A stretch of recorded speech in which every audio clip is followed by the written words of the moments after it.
How does an LLC protect real estate? I mean, you've probably heard that you should use one, but why? What are the benefits of how you are protected? Those are really common questions, and good ones at that. Real estate as a practice or an industry can come along with some inherent risks, and you're going to want protection from those risks. And that's really all what an LLC does, is it can protect you, it can shelter you from those real estate investing dangers. And I'm going to walk you through it so that you are protected, that you get full benefits of the LLC inside of your real estate. Let's go.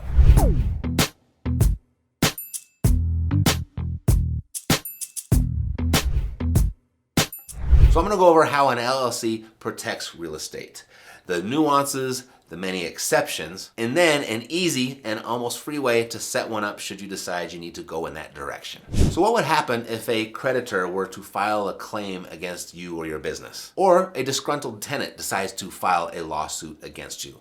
Would your assets be covered? Would they be protected? If your business isn't structured correctly, your business assets could be used to settle that claim, and your personal assets could be at risk as well. With proper asset protections in place, you can legally avoid a lot of the stuff that real estate investors routinely face, like creditor or tenant claims. Many business owners choose an LLC to form their business and protect their assets. This acronym, LLC, stands for Limited Liability Company. So right there in the name, it kind of tells you that you are getting limited liability. You're getting some protection. However, there is that word limited, so that suggests there still might be some liability for you. The main LLC protection deals with any liabilities or debts that the business may incur. In most situations, your personal assets will be secure from any business decisions, any business practices or engagements that you may be involved in, unless you have put up a personal guarantee for, say, a loan. That personal guarantee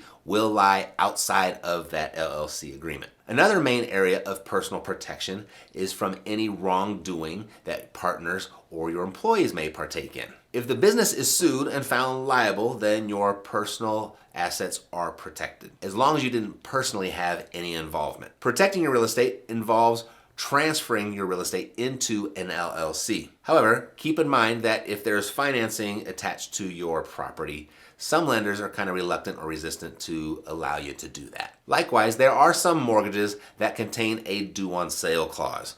And by transferring your property into an LLC, it could trigger that due on sale clause, meaning the whole amount of your loan or whatever financing you may have on the property could be called due. Therefore, prior to transferring any property into an LLC should be discussed with your lender, because you certainly don't want to have to write that big check if you don't have to. Next, if an LLC files for bankruptcy, the members won't have to use any personal money to settle any debts that are owed by the company. However, if you own multiple properties, let's say 3, and they were all inside of a single LLC, and there was some sort of legal action taken against you, all 3 of those properties could be at risk. So if you place each property in its own LLC, they are essentially insulated from each other. In addition, any other personal assets would be protected as well. Additionally, an LLC is very helpful in passing along appreciation to a family member or spouse without incurring any additional capital gain liability. Normally, if a property appreciates after the purchase date, when the owner dies and they pass that along to their heirs,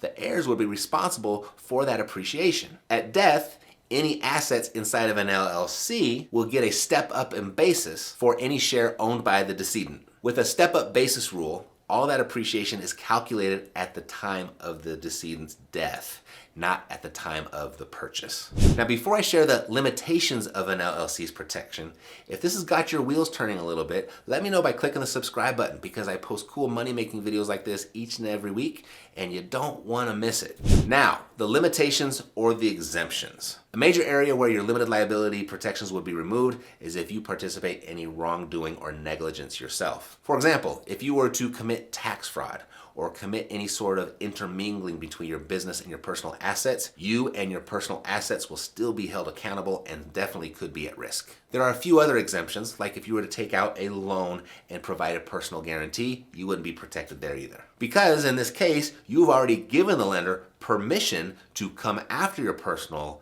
assets if you were unable to make good on that loan. Additionally, if you sign a contract as yourself and you fail to actually mention your LLC, your business entity, then you become personally responsible and no longer protected by the LLC. Finally, if your LLC is not in compliance with your state's regulations, you could have some liability there also. Thus, the reasons you need to set up your LLC the right way and do it the right way the first time. And to help you out with this, I'm going to introduce you to some friends of mine to help you do this the right way. So I've worked out a deal for you to get a free consultation where you can hop on the phone with a live breathing person and work out the details of your business. And you can brainstorm some ideas about what's going to be best for you.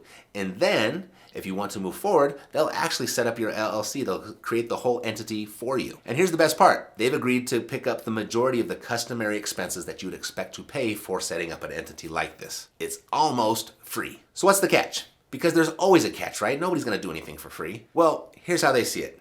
If they can do a really good job for you and they show you what they provide and the service that they provide, there's a really good chance that you may want to engage in some of their other services and products also. You might want to do business with them in the future.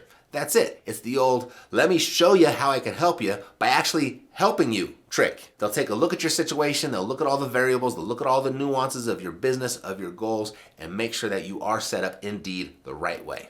You see, when it's done correctly, you could potentially write off 250 different deductions, saving you potentially thousands and thousands of dollars. And that's even if you're just starting out, even if you're right at the beginning of your business. If you like the idea of this, you can get the rest of the details by going over to freeentity.com so you can start protecting your assets and keeping more of that hard-earned money right there in your pocket.